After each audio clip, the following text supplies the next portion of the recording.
Uy, Gil. Kamusta ang resulta ng pagdidilig sa mga baguhan kahapon? Napakahirap. Natakot ang mga baguhan matapos makarinig ng mga chismis at hindi na sila naglakas loob na magtipon. Nang hanapin ko sila, may ilan na hindi nagbukas ng pinto at ang iba ay tumanggi na lang basta na makita ako. Wala akong nagawa kundi umuwi. Hindi malinaw sa mga baguhan ang maraming aspekto ng katotohanan. At kaya kapag nakakarinig sila ng mga chismis, wala silang pagkilatis at madali silang mabagabag. Oo nga. Noong nakaraan naman ay ayos naman sila. Pero pagkatapos marinig ang mga chismis, ang ilan ay hindi na dumalo sa mga pagtitipon. Hindi madali ang pagdidilig ng mga baguhan. Oo nga. Saan man gumagawa ang Diyos, dumarating si Satanas para manggulo. Kapag naliligaw ang mga baguhan ng dahil sa mga chismis, mas lalo nilang kailangan ang ating pagdidilig at pagsuporta. Kapag nauunawaan na nila ang katotohanan, magagawa na nilang makapanindigan ng mag-isa. Naranasan ko rin ang mga isyong tulad nito habang nagdidilig ako ng mga baguhan noong nakaraang taon. Kumusta ang karanasan mong iyon? Halika, pag-usapan natin iyan sa bahay. Sige ba? Mabuti pa.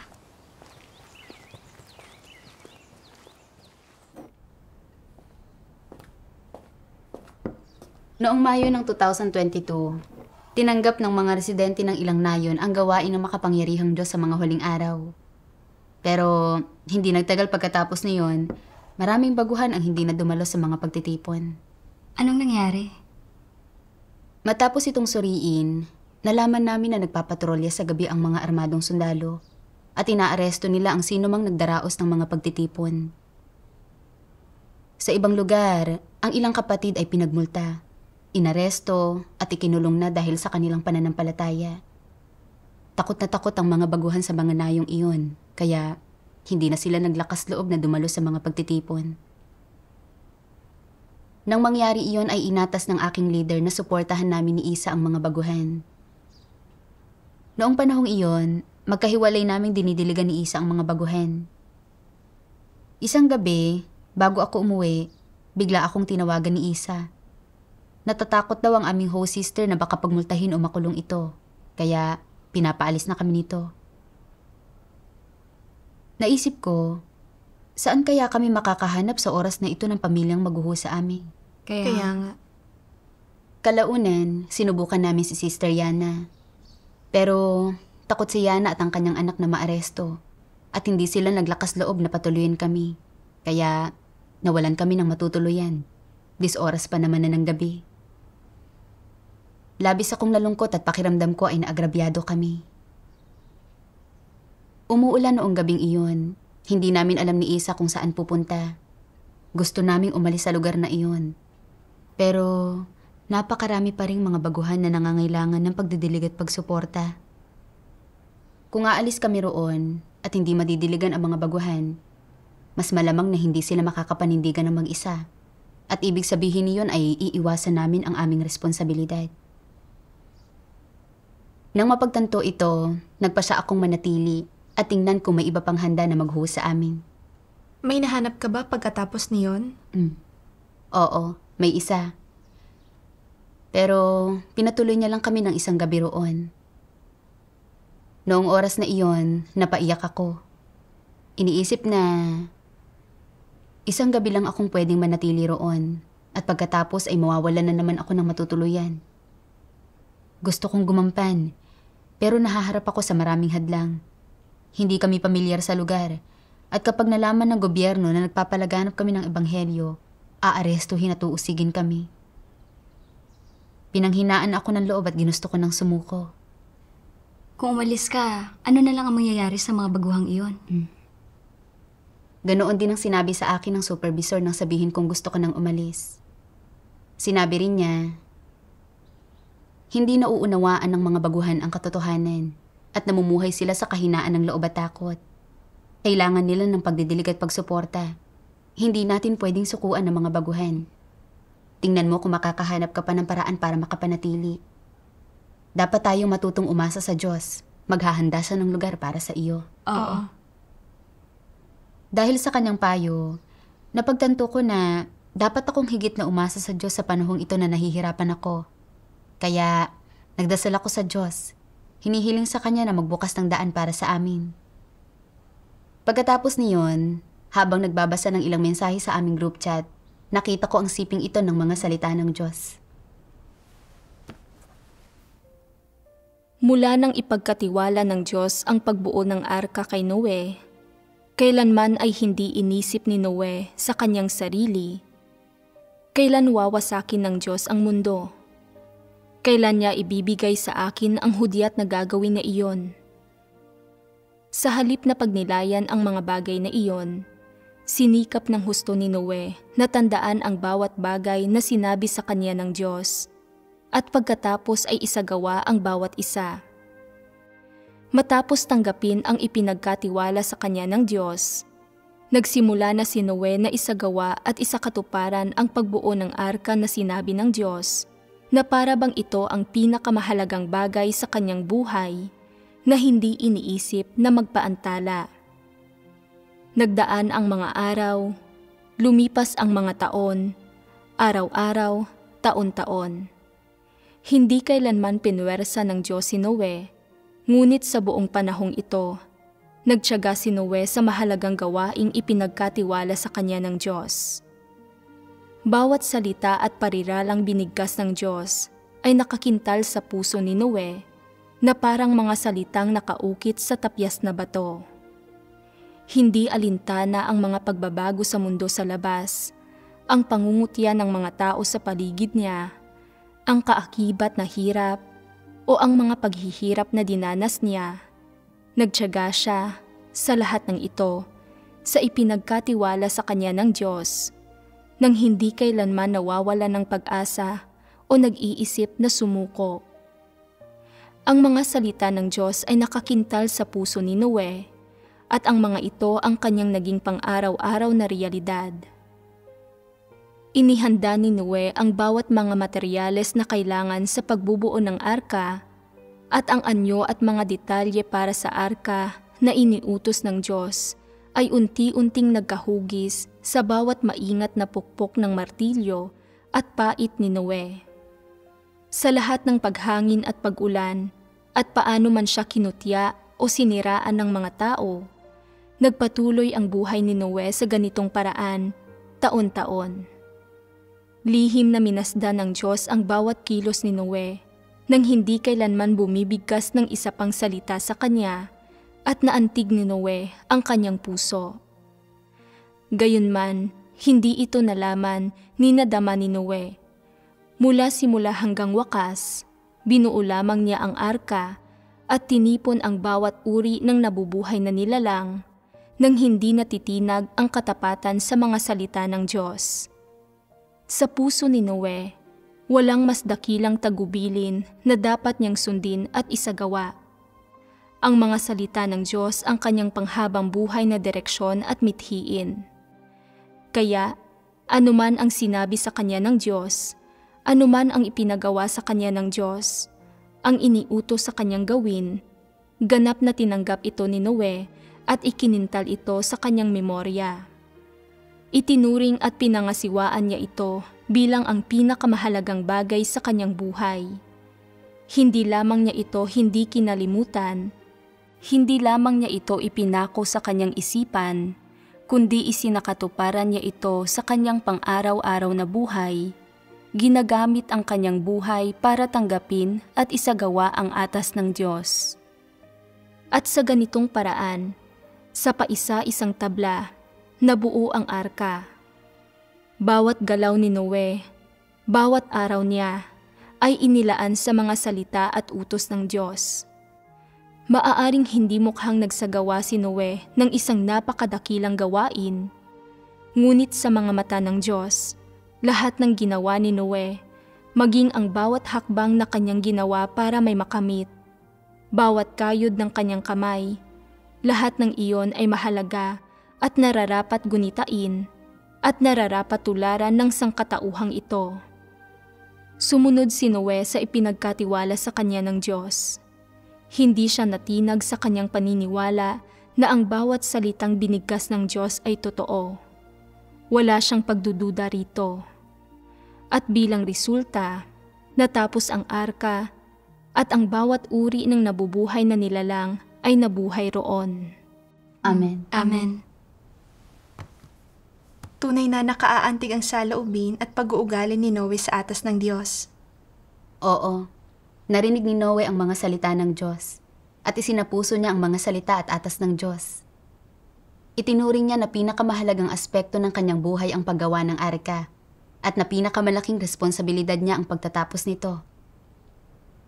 Sa loob ng maraming araw, ng maraming taon, at sa kabila ng pagdurusa, pagod, mga paghihirap, masamang panahon, paninira, pangungutya, at pagtalikod ng iba, nagpursige siya sa atas na ibinigay ng Diyos at hindi niya kailanman naisip na sumuko. Oo nga. Ginawa niya ito dahil mayroon siyang may takot sa Diyos na puso, kaya ang bawat salita ng Diyos ay nakaukit sa kanyang puso. Oo. Kung ikukumpara ang pag-uugali ni Noe sa pag-uugali ko, palagi kong gusto na maging maayos ang aking tungkulin at na hindi kailanman dumanas ng paghihirap. Nang maharap ako sa mga suliranin sa aking tungkulin at wala akong matuluyan at nanganib akong maaresto, palagi kong gustong umurong at tutol ako sa pagdurusa at pagbabayad ng halaga. Napagtanto ko na sadyang wala akong pagpapahalaga sa layunin ng Diyos at hindi ko tunay na gustong palugurin ang Diyos. Nagbigay ng labis na motibasyon sa akin ang karanasan ni Noe at nakaramdam din ako ng hiya dahil dito. Ayaw ko nang bigyang layaw ang aking laman at nagpasya akong manatili para suportahan ang mga baguhan. Kung walang maguho sa akin, matutulog na lang ako sa bukid. Pero magpupursige ako sa pagpapalaganap ng ebanghelyo at pagdidilig sa mga baguhan. Nakahanap ka ba ng matutuluyan pagkatapos niyon? Nakipag-ugnayan kami ni Isa sa isang baguhan na nagngangalang Nevin. At hiniling namin sa kanya kung pwede kaming tumuloy sa isang kubo sa bukirin niya. Pumayag si Nevin at ang mga magulang niya. Alam ko na nagbukas ng daan ang Diyos para sa amin. Oo nga. Pagkatapos niyon, ipinatawag ko ang lahat ng baguhan sa nayon para sa isang pagtitipon at nagbahagi ako sa kanila. Kapag ginagawa ng Diyos ang kanyang gawain para iligtas ang mga tao, patuloy na nanggugulo si Satanas. Pinahihintulutan ng Diyos ang panggugulo at pagmamalupit ni Satanas para gawing perpekto ang pananalig at pagmamahal ng tao, at ibunyag at itiwalag ang mga tao at subukin ang kanilang pananalig. Oo nga. Kung nais nating mga mananampalataya na hangarin ang katotohanan at buhay, hindi tayo dapat umurong sa pagdurusa. Dahil sa pang-uusig, hindi kami makapagtipon sa mga bahay namin, kaya kinailangan namin magtipon sa kabundukan. Kahit mahirap ang mga kalagayang ito, makabuluhan ang pinagdaraanan naming pagdurusa. Oo. Kung hihintayin natin na bumagsak ang satanikong rehimen at tumigil ang pag-uusig bago tayo manampalataya sa Diyos, matatapos na ang gawain ng Diyos at mawawalan kami ng pagkakataong maligtas. Tama ka. Bakit dapat nating ipalaganap ang ebanghelyo? Dahil ito ang mga huling araw at ito ang huling yugto ng gawain ng Diyos ng pagliligtas sa sangkatauhan. Kung mapapalagpas natin ang pagkakataong ito, hinding-hindi tayo maliligtas. Sa hinaharap, mas lalong lalala ang mga kalamidad at hindi na natin ito makakayanan pa. Oo nga. Marami-rami ang ibinahagi namin noong oras na iyon. At pagkatapos, sinabi ng ilang baguhan, hindi natin mapoprotektahan ang ating mga sarili mula sa mga kalamidad na ito. At walang sino man, kahit ang gobyerno ang makapagliligtas sa atin. Ang Diyos lamang ang makapagliligtas sa atin. Kaya dapat tayong manampalataya sa Diyos at dumalo sa mga pagtitipon. Oo nga. Sabi ng ilang baguhan, hindi tayo dapat matakot na arestuhin o pagmultahin ng gobyerno. Ang lahat ng bagay ay nasa mga kamay ng Diyos at dapat tayong patuloy na magtipon. Pagkatapos niyon, nagbahagi kami tungkol sa katotohanan ng pagkakatawang tao at sa gawain ng paghatol. Pagkatapos silang diligan sa loob ng 10 araw pagkatapos niyon, lahat sila ay regular nang nakakadalo sa mga pagtitipon. Salamat sa Diyos. Oo. Madalas na namumuhay sa takot at kahinaan ng loob ang mga baguhan pagkatapos makarinig ng mga chismis, kaya kailangan nila ang ating higit na pagbabahagi sa katotohanan. Kapag naunawaan na ng mga baguhan ang katotohanan at naggamit na sila ng kaalaman sa gawain ng Diyos, hindi na sila magugulo ng panunukso ni Satanas. Oo. Ito ang ating responsibilidad bilang mga tagadilig. Oo nga. Paglipas ng mga 10 araw, nagpatrolya uli ang mga pulis sa gabi. Natakot si Neby na madawit at ayaw na niyang manatili pa kami sa kubo niya. Hindi ko maiwasang magreklamo ng maharap sa sitwasyong ito. Napakaraming baguhan ang kailangan naming diligan at suportahan. Napakaraming mga suliranin sa gawain namin at wala man lang kaming matuluyan. Labis akong nalungkot at nawalan ako ng ganang lutasin ang mga isyu ng mga baguhan. Paano mo nilutas ang kalagayan mo? Kalaunan, nagpadala sa akin ng isang sister ng isang sipi ng mga salita ng Diyos.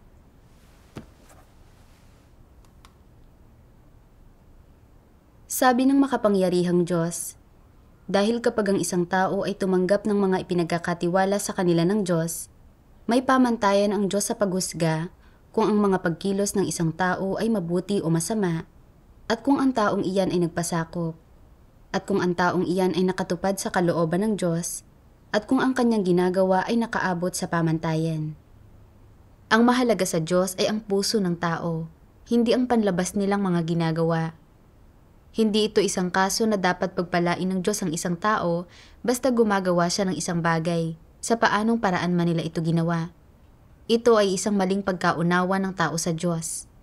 Hindi lamang tumitingin ang Diyos sa huling resulta ng mga bagay, ngunit mas nagbibigay diin sa kalagayan ng puso ng tao at sa saloobin ng tao habang nagaganap ang mga bagay, at tinitingnan niya kung mayroong pagpapasakop, pagsasaalang-alang, at kagustuhang magbigay saya sa Diyos sa kanilang puso.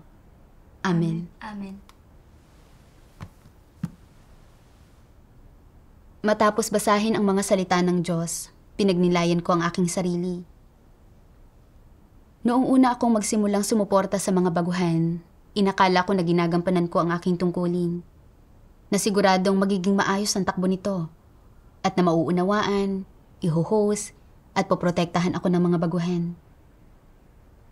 Nang maharap sa panguusig, walang nag-host sa akin, at maraming problema ang lumitaw sa gawain namin. Nagreklamo lang ako tungkol sa kung gaano kahirap ang sitwasyong kinalalagyan ko at kung paanong hindi sabik sa katotohanan ang mga baguhan. Pakiramdam ko ay talagang napakahirap ng gawain at ginusto ko nang umuwi. Pagdating sa pagdurusa at pagbabayad ng halaga, ayaw ko talaga magpasakop. Inisip ko lang ang mga interes ng aking laman at hindi ko pinahalagahan ang layunin ng Diyos. Labis akong nahiya. Kalaunan, nagpadala sa akin ng isang sister ng paalala. Bakit hindi mo nagawang magpasakop pagdating sa pagdurusa at pagbabayad ng halaga? Bakit palagi mo nalang iniisip ang mga interes ng iyong laman? Anong uri ng tiwaling disposisyon ang nagsanhi nito? Naitanong ko rin ang mga iyon. Kung gayon, ano ang nahanap mong mga kasagutan? Patuloy kong pinagnilayan ang mga tanong ng sister at nakita ko ang isang sipi ng mga salita ng Diyos kalaunan.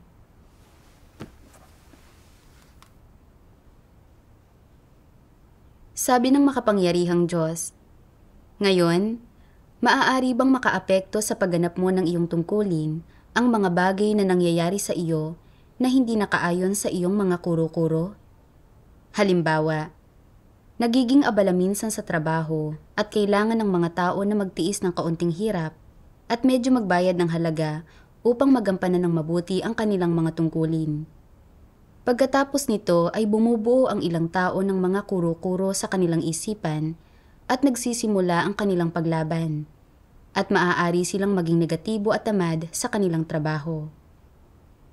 Minsan, hindi gaanong abala ang trabaho at nagiging mas madaling gampanan ang mga tungkulin ng mga tao at sumasaya ang ilan at naiisip, mainam sana kung laging ganito kadaling gampanan ang aking tungkulin. Anong klaseng tao sila? Sila ay mga tamad na individual na sakim sa mga kaginawahan ng laman. Ang mga tao bang gayon ay tapat sa pagganap ng kanilang mga tungkulin? Sinasabi ng gayong mga tao na nais nilang magpasakop sa Diyos, pero may mga kondisyon ang kanilang pagpapasakop. Ang mga bagay ay dapat umaayon sa kanilang mga pansariling kuro-kuro at hindi magiging pahirap sa kanila upang makapagpasakop sila. Sakaling makaranas sila ng problema at kailangan nilang magtiis ng hirap, labis silang magrereklamo at magrerebelde at sasalungat pa sa Diyos. Anong klaseng mga tao sila? Sila ay mga tao na hindi umiibig sa katotohanan. Kapag umaayon ang mga kilos ng Diyos sa kanilang mga pansariling kuro-kuro at mga kagustuhan, at hindi nila kailangang magtiis ng hirap o magbayad ng halaga, nakakaya nilang magpasakop. Pero kung hindi umaayon ang mga gawain ng Diyos sa kanilang mga kuro-kuro o mga kagustuhan, at kung kailangan nilang magtiis ng hirap o magbayad ng halaga, hindi nila nakakayang magpasakop. Hindi man nila ito lantarang sinasalungat, sa kanilang puso, lumalaban at naiinis sila. Tinitingnan nila ang kanilang mga sarili na nagtitiis ng matinding hirap at nagkikimkim sila ng mga reklamo sa kanilang puso.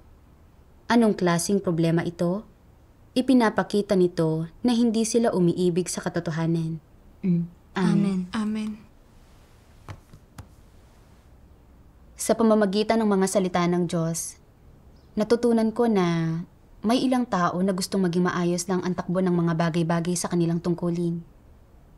Sa sandaling maharap sila sa mga suliranin at dapat silang magdusa o magbayad ng halaga, lumalaban at nagrereklamo sila. Ang gayong mga tao ay tamad. Nagnanasa ng kaginawahan ng laman, hindi tapat sa kanilang tungkulin, hindi nagpapahalaga sa layunin ng Diyos kahit kaunti, at hindi nagmamahal sa katotohanan. Ganoon nga. Napagtanto kong ganoon din ako. Gusto ko lang ng isang madaling tungkulin at na maging maayos ang takbo ng gawain. Hindi ako handang magdusa at magbayad ng halaga.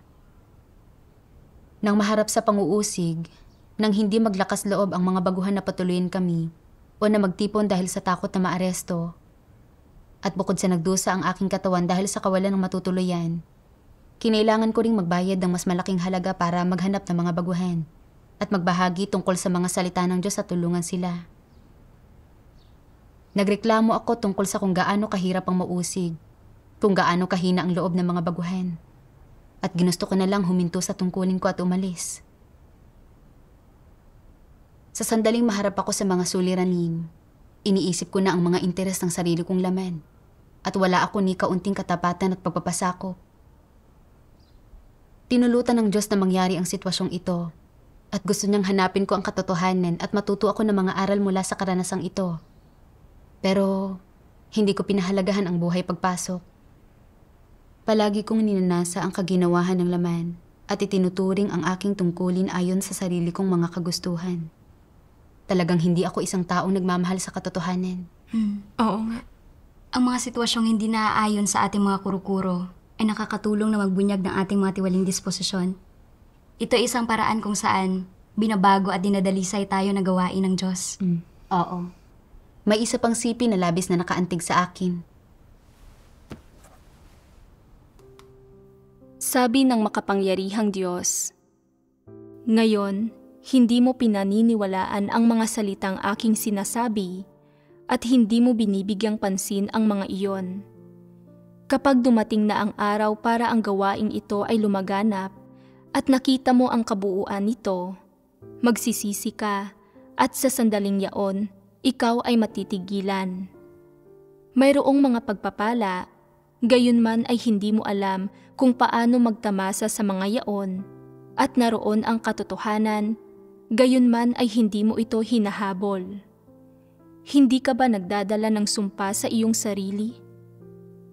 Ngayon, bagaman magsisimula pa lamang ang susunod na hakbang sa gawain ng Diyos, walang anumang katangi-tangi tungkol sa mga hinihingi sa iyo at sa kung ano ang ipinasa sa buhay sa iyo. Napakalaki ang gawain at napakarami ang katotohanan. Ang mga yaon ba ay hindi karapat-dapat na malaman mo? Hindi ba kayang gisingin ng pagkastigo at paghatol ng Diyos ang iyong espiritu? Hindi ba kaya ng pagkastigo at paghatol ng Diyos na tulutan kang kamuhian ang iyong sarili? Sapat na ba sa iyo na mamuhay sa ilalim ng impluwensya ni Satanas, may kapayapaan at kagalakan, at kaunting makalamang kaginhawahan? Hindi ba't ikaw ang pinakamababa sa lahat ng tao? Wala nang mas hahangal pa kaysa sa mga yaong nakakita sa kaligtasan, ngunit hindi hinangad na makamit ito.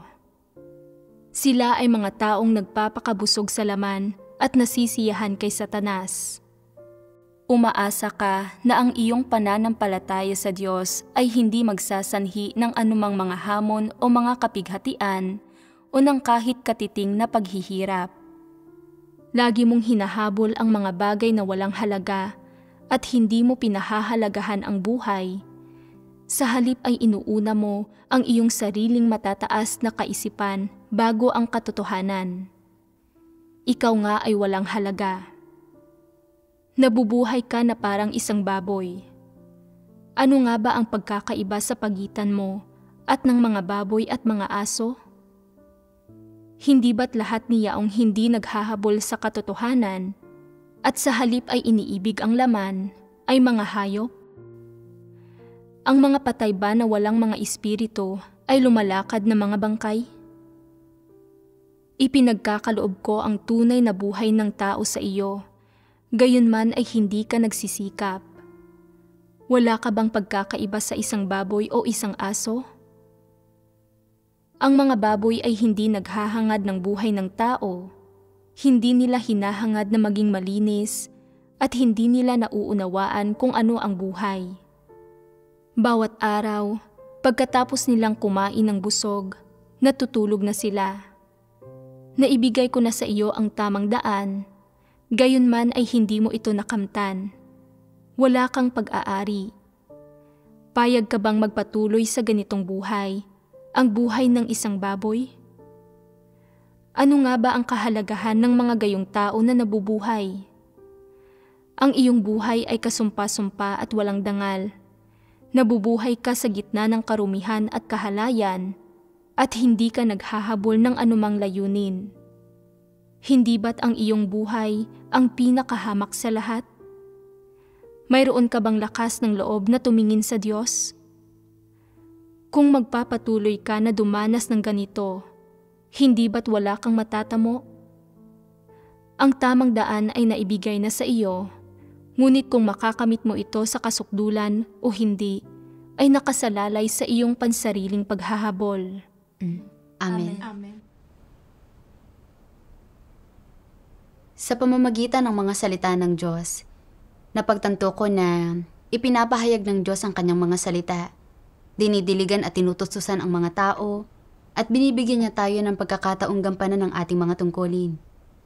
Habang umaasa siya na hahangarin at kakamtin natin ang katotohanan sa ating mga tungkulin, na magbabago ang ating disposisyon at maliligtas tayo. Ito ang pagpaparangal at biyaya ng Diyos. Oo. Pinahahalagahan ng mga nagmamahal sa katotohanan ang ganitong mga pagkakataon. Habang ginagawa ang kanilang mga tungkulin, hinahangad at tinatamo nila ang katotohanan. Pero ako, hindi ko minahal ang katotohanan. At kapag nahaharap ako sa mga paghihirap sa aking tungkulin, nagiging mapanlaban ako at nagrereklamo ako tungkol sa aking sitwasyon. Pakiramdam ko, ang lahat ng ito ay sobrang nakakapagod at mahirap. Ayaw kong magdusa o magbayad ng halaga at ginusto ko na lang na umurong. Oo nga. Dahil napakatamad ko at ayaw kong hangarin ang katotohanan noon, kahit na sinundan ko ang Diyos hanggang sa pinakadulo, hinding-hindi ko matatamo ang katotohanan o makakamit ang pagbabago sa disposisyon at matitiwalag at maparurusahan ako sa huli. Oo nga. Kinailangan kong ihinto ang pagpapalayaw sa aking laman. Kinailangan ko maghimagsik laban rito at gawin ng maayos ang aking tungkulin. Lubos na kapakipakinabang sa akin ang pagbabahaging ito. Nang makita ko na nailigaw ng mga chismis ang mga baguhan at ayaw nila akong i-host, hindi ko inisip kung paano sila madidiligan at masusuportahan. Bagkus ay nalugmok ako sa paghihirap, nagrereklamo tungkol dito at nilalabanan ko ang sitwasyon. Bago pa man ako makapagbahagi sa kanila, naghahanda na akong sumuko. Dahil nagpapalayaw ako sa aking laman, naging irresponsable ako sa aking tungkulin. Kung gayon, paano ka nagsagawa pagkatapos niyon? Napagtanto ko na mahina ang loob at natatakot ang mga baguhang ito dahil kakapasok pa lang nila sa pananampalataya. Hindi pa sila nagkapundasyon sa tunay na daan at hindi nila nauunawaan ang katotohanan. Kung hindi ako nagbayad ng halaga at dumanas ng kaunting paghihirap para diligan at suportahan sila, malamang na hindi makakapanindigan ang mga baguhang ito ng mag-isa at matutukoy ako bilang isang taong may pagsalangsang. Oo nga.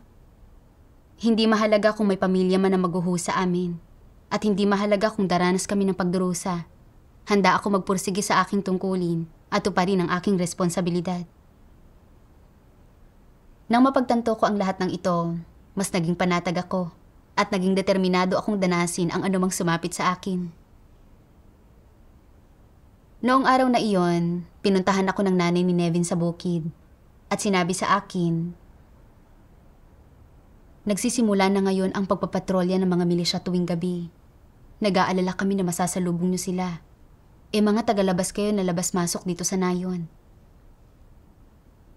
Nagbahagi ako sa kanya. Sinabi ko, nang handa na ang Diyos na wasakin ang Sodoma, gustong saktan ng mga Sodomita ang 2 anghel na ipinadala ng Diyos doon. Nakaligtas si Lot dahil pinatuloy niya ang 2 anghel sa kanyang tahanan. Ginagawa na ngayon ng Diyos ang huling yugto ng kanyang gawain ng pagliligtas sa sangkatauhan. Ang mga taong ito na umuusig sa mga mananampalataya ay kasing sama ng mga Sodomita. Normal lang na mag-alala, pero dapat tayong magkaroon ng pananalig. Mahuli man tayo o hindi ay nasa mga kamay ng Diyos. Dapat tayong higit na magdasal sa Diyos. Poprotektahan niya ang kanyang sariling gawain. Kung hindi mo kami patutuloyin at kailangan naming umalis, hindi ka namin madidiligan. Pero kung patutuloyin mo kami habang ipinapalaganap namin ang ebanghelyo rito, ito ay iyong mabuting gawa at tatandaan ito ng Diyos. Pagkatapos ko magbahagi, hindi na siya gaanong natatakot at naging masaya pa nga siya. Salamat sa Diyos. Magiging handang makipagtulungan ang mga baguhan kung magbabahagi tayo sa katotohanan ng malinaw. Oo. Pagkatapos niyon, inasikaso niya kami ng mabuti at nagkaroon ako ng matutuluyan. At nakipagbahagi na ako sa mga baguhan at nagdaos ng mga pagtitipon araw at gabi. Pagkatapos maunawaan ang ilang katotohanan, inanyayahan ng mga baguhan ang kanilang mga kaibigan at pamilya na makinig sa ebanghelyo. Sa loob lamang ng 2 buwan, 120 taga-nayon ang tumanggap sa gawain ng Diyos sa mga huling araw. Salamat sa Diyos. Salamat sa Diyos. Masayang-masaya ako na makita ang lahat ng baguhang ito na dumadalo sa mga pagtitipon. Sa kabila ng katunayan na ito ay isang mahirap na proseso at nagdusa ako ng kaunti, payapa ang pakiramdam ko. Dahil alam ko na natupad ko ang aking tungkulin. Dahil nasaksihan ko ang patnubay ng Diyos, nagkamit ako ng pananalig. Kalaunan, inatasan kami ng aming supervisor na suportahan ang mga baguhan sa ibang nayon. Pumunta muna kami sa bahay ng isang baguhan, si Brother John. Medyo maagap si John sa kanyang mga tungkulin. Nagawa niyang magsama ng mga baguhan sa pagtitipon. Pero kalaunan ay tumigil siya sa pagdalo sa mga pagtitipon dahil sa takot na maaresto. Gusto naming suportahan muna si John at sa pamamagitan niya, masusuportahan namin ang iba pang baguhan. Pero ayaw kaming kausapin ni John. Sabi ng asawa niya, sa isang pulong sa aming nayon, sinabihan kami na huwag makinig sa mga sermon o manampalataya sa Diyos. Nagpapatrolya sa gabi ang milisya at aarestuhin nila ang sinumang mahuhuling nakikinig. Pinagbawalan nila kaming makinig sa mga sermon. Natatakot kaming maaresto. At medyo abala rin kami at wala kaming oras para makinig. Matapos sabihin iyon, hindi na niya kami pinapansin. Nang makita kung paanong hindi man lang kami pinagsalita ng baguhang ito at iniwasan niya kami, pakiramdam ko ay tila mahihirapan talaga kami rito. Mahaba at nakakapagod ang biyahe papunta at pabalik sa nayon. At kaya tumigil ako sa pagsuporta sa mga baguhan at nagpatuloy ako sa paggawa ng ibang gawain. Hindi mo ba sinubukang gumawa ng ibang plano? Pagtagal-tagal, muling ipinaalala sa akin ng supervisor na abala sa araw ang mga baguhan at na maaari kong puntahan ang mga ito sa gabi. Naisip ko, iniiwasan nila tayo at ayaw nilang makinig.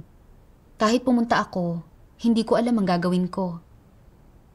Malayo ang biyahe papunta roon at lalong mas mahirap sa gabi, kaya ayaw kong pumunta.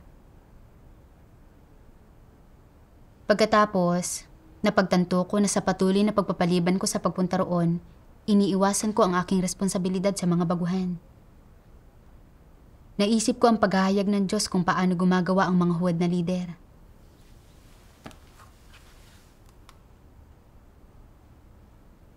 Sabi ng mga salita ng Diyos, sabihin ng may isang trabaho na maaaring makumpleto sa isang buwan ng isang tao.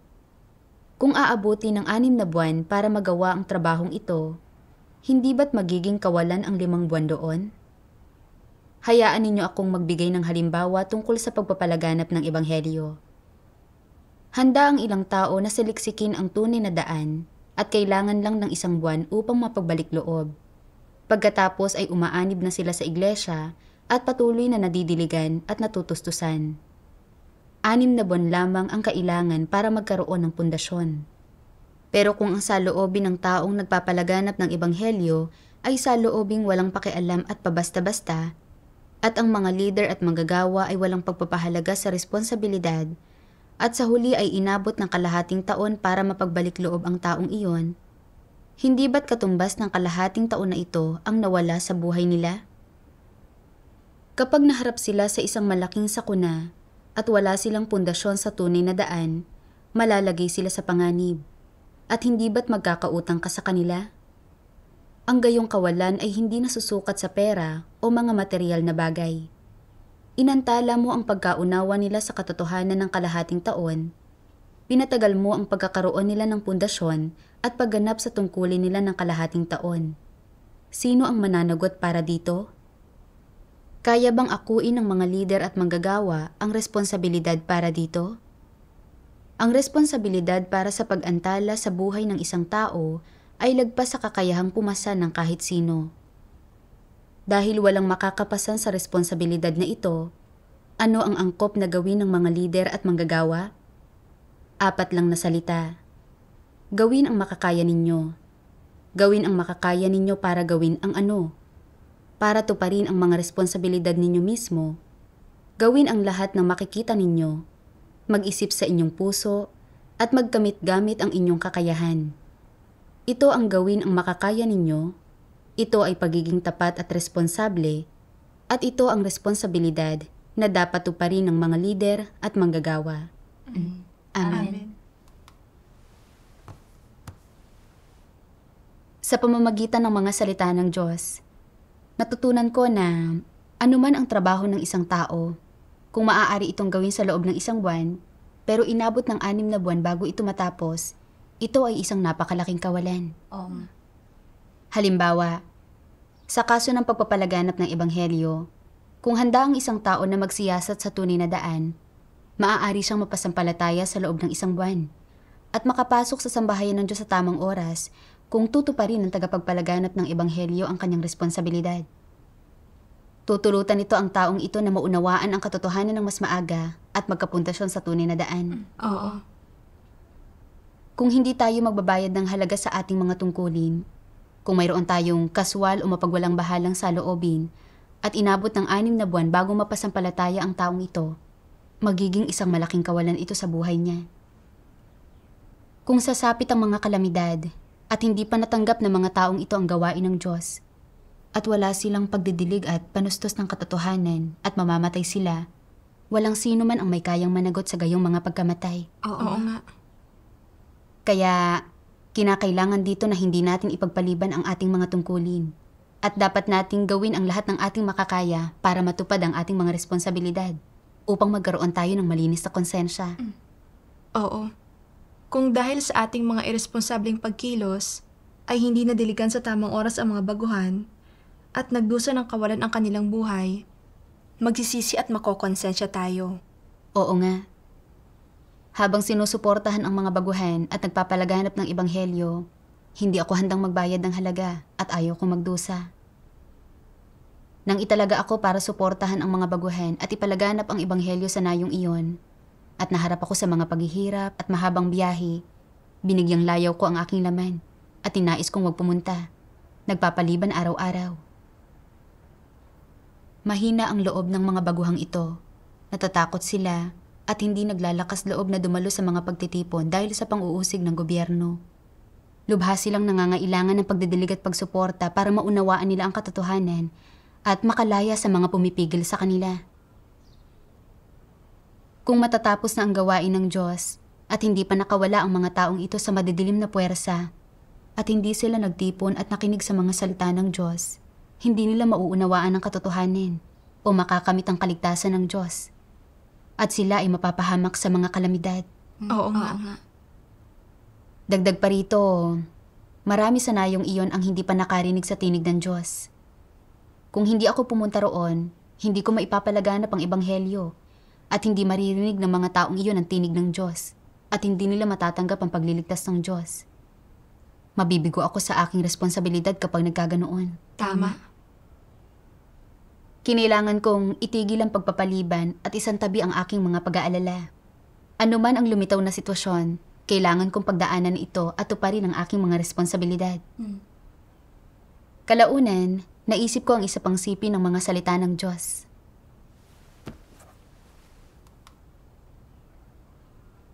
Bilang isang nilikha, bilang isa sa mga sumusunod sa Diyos, kahit na anong edad, kasarian o posisyon, ang pagpapalaganap ng ebanghelyo ay misyon at tungkuling dapat tanggapin ng lahat.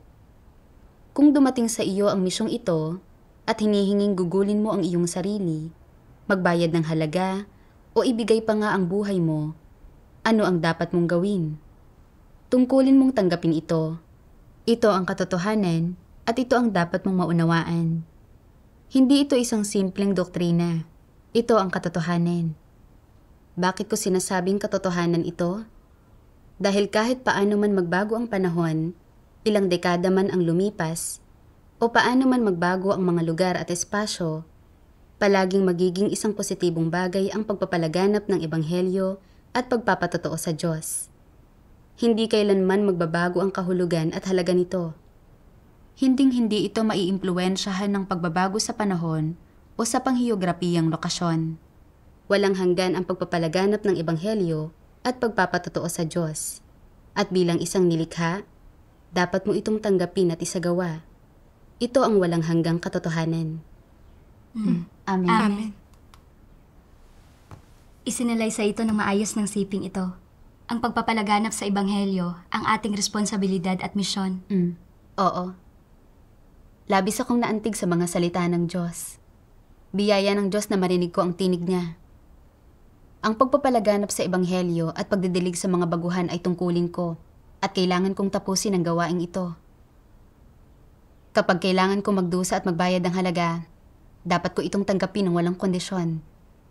Anumang mga paghihirap o sitwasyon ang kakaharapin ko, kailangan ko magpasakop at tuparin ang aking tungkulin.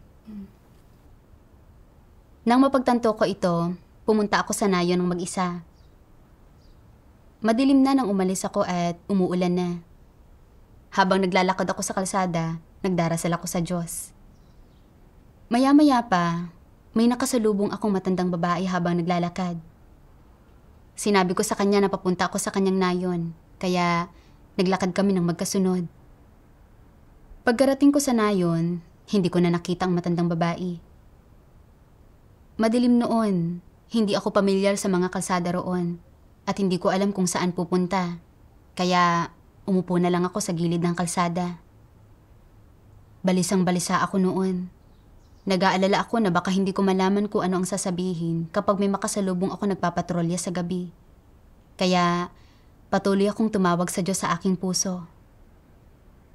Nang sandaling iyon, may isang babaeng pauwi mula sa pagtatrabaho sa bukid at nang makita niya ako na nakaupong mag-isa, tinanong niya ako. Bakit ka nakaupo riyan? Pwede kang sumama sa akin pauwi. Sinundan ko siya pauwi sa bahay niya. At nang ipalaganap ko sa kanyang ebanghelyo, tinanggap niya ito. Tiyak na pinlano ito ng Diyos. Oo. Nang maglaon, nagsama siya ng iba na makikinig. Nang mabalitaan ng mga tao na nagpapalaganap ako ng ebanghelyo, personal akong hinanap ng ilan at pinapunta ako sa kanilang bahay para ipalaganap ang ebanghelyo. Pinatotohanan ko ang gawain ng makapangyarihang Diyos sa mga huling araw at talagang nasiyahan sila sa pakikinig tungkol dito. May ilang nagsabi, ang makapangyarihang Diyos ay ang nagbalik na Panginoong Hesus. Sila ay isang Diyos. Dapat tayong patuloy na makinig sa mga salita ng makapangyarihang Diyos. Sabi ng iba, kahit na usigin tayo ng gobyerno, patuloy tayong makikinig. Lubos na masigasig ang ilang baguhan sa mga pagtitipon. Dumadalo sila araw at gabi. At talagang nauuhaw at nagnanais silang magtipon at makinig sa mga sermon. Talagang nagulat ako. Tunay nitong ipinapakita na naririnig ng tupa ng Diyos ang kanyang tinig. Oo nga. Noon, palagi kong binibigyang layaw ang aking laman at ayaw kong magdusa at magbayad ng halaga. Pero nang ituwid ko ang aking kalagayan at naging handa akong makipagtulungan, nakita ko na ang ginagawa ng Diyos ay lagpas pa sa ating imahinasyon. Ang kakayahan naming palawakin ang aming pagpapalaganap ng ebanghelyo sa pamamagitan ng babaeng iyon ay isang tanda ng paggawa ng Diyos sa kanyang gawain. Tinulutan ako nitong makita ang otoridad ng Diyos at pinatibay ang aking determinasyon na ipagpatuloy ang pagpapalaganap ng ebanghelyo. Pagkaraan ng mga 1 buwan, na ipalaganap na namin ang ebanghelyo sa buong nayon. Nagsimulang magtipon muli ang karamihan sa mga baguhan na takot na maaresto dati. Mahigit 80 taga-nayon ang regular nang nagtitipon at nakapagtatag kami ng isang iglesia. Salamat sa Diyos. Salamat sa Diyos.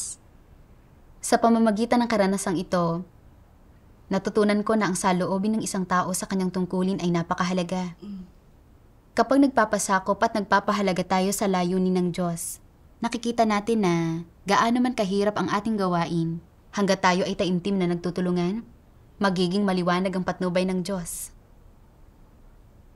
Sa kabila ng pagpapakita ng katiwalian, pagiging negatibo at mahina, at pagnanais na huminto, at sa pamamagitan ng patnubay at pagtustos ng mga salita ng Diyos, hindi ako sumuko sa pagpapalaganap ng ebanghelyo, at hindi ako umuwi ng may pagsisisi. Ang lahat ng ito ay may proteksyon ng Diyos. Totoo. Sa pamamagitan ng karanasang ito, nagkamit ako ng pananalig at nagkaroon ng pag-usad sa buhay. Salamat sa Diyos. Talagang naantig ako sa iyong karanasan at ngayon ay may landas at pananalig na ako. Babalik ako kaagad at sisimulan kong sangkapan ang sarili ko ng katotohanan para madiligan at masuportahan ko ang mga baguhan bukas. Salamat sa Diyos.